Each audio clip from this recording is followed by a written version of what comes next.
بسم اللہ الرحمن الرحیم۔ خون کے رشتے۔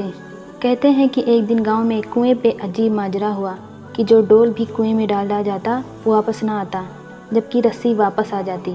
سارے لوگ خوفزدہ ہو گئے کہ اندر ضرور کوئی جنات ہے جو یہ حرکت کرتا ہے۔ آخر اعلان کیا گیا کہ جو کوئی بندہ اس راز کا پتہ لگائے گا اس کو انعام دیا جائے گا۔ ایک آدمی نے کہا کہ اس کو انعام کی کوئی ضرورت نہیں ہے، مگر وہ گاؤں والوں کی مصیبت کے ازالے کے لیے قربانی دینے کو تیار ہے، مگر ایک شرط پر۔ شرط یہ ہے کہ میں کنویں میں اس صورت اتروں گا جب رسا پکڑنے والوں میں میرا بھائی بھی شامل ہو۔ اس کے بھائی کو بلایا گیا اور رسا پکڑنے والوں نے رسا پکڑا اور ایک ڈول میں بٹھا کر اس بندے کو کنویں میں اتار دیا گیا۔ اس بندے نے دیکھا کہ کنویں میں ایک مچھندر قسم کا بندر بیٹھا ہوا ہے جو ڈول سے فوراری کھول دیتا ہے۔ اس بندے نے اپنی جیب کو چیک کیا تو اس سے گڑ مل گیا۔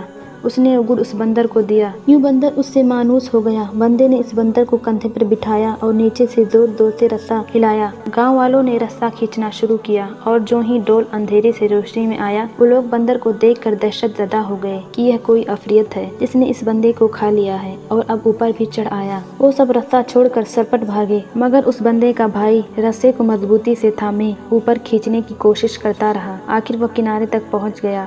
کنویں سے نکل کر اس نے بندر کو نیچے اتارا اور لوگوں کو اس بندر کی کارستانی بتائی۔ پھر کہا کہ میں نے اس لیے اپنے بھائی کی شرط رکھی تھی کہ اگر میرے ساتھ کنویں میں کوئی انہونی ہو گئی تو تم سب بھاگ نکلو گے، جبکہ بھائی کو خون کی محبت روکے رکھے گی۔ یاد رکھیں، کوئی لاکھ اچھائی کرے مگر خونی رشتے آخرکار خون کے رشتے ہی ہوتے ہیں، ان کی قدر کریں۔